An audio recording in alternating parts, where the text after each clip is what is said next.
नहमदुहु व नुसल्ली अला रसूलिहिल करीम। अऊज़ु बिल्लाहि मिनश शैतानिर रजीम। बिस्मिल्लाहिर रहमानिर रहीम। अस्सलामु अलैकुम व रहमतुल्लाहि व बरकातुहू।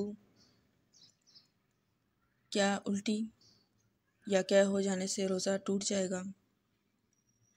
फरमाने रसूलुल्लाह सल्लल्लाहु अलैहि वसल्लम है, मन ज़रअहुल कय्यु फलैसा अलैहि क़ज़ाई,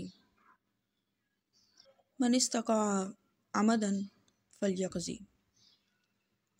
जिस किसी को कै आ गई, उल्टी आ गई, तो उस पर कोई क़ज़ा नहीं है, लेकिन अगर किसी ने जानबूझ के किया तो उस पर क़ज़ा है। खुद ब खुद आ जाने वाली कै चाहे जितनी भी हो, उससे हरगिज़ भी रोज़ा नहीं टूटेगा हदीस मुबारका की रो से। और अगर जानबूझकर कै की जाए तो देखा जाएगा मुँह भर है या नहीं। मुँह भर कै होगी तो रोज़ा टूट जाएगा, मुँह भर कै नहीं होगी तो रोज़ा नहीं टूटेगा। जानबूझकर कै से मुराद ये कि मुँह हलक में उंगली डाल दी हो या ऐसी खुराक खा ली हो जिसका मालूम हो कि इससे क्या हो जाती हो, तो देखा जाएगा कि मुँह भर क्या है तो रोज़ा टूट जाएगा। अगर मुँह भर क्या नहीं है तो रोज़ा नहीं टूटेगा।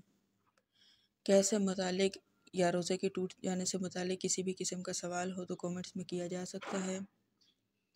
व आखिरु दावाना अनिल हम्दुलिल्लाहि रब्बिल आलमीन। जज़ाकल्लाहु खैरा।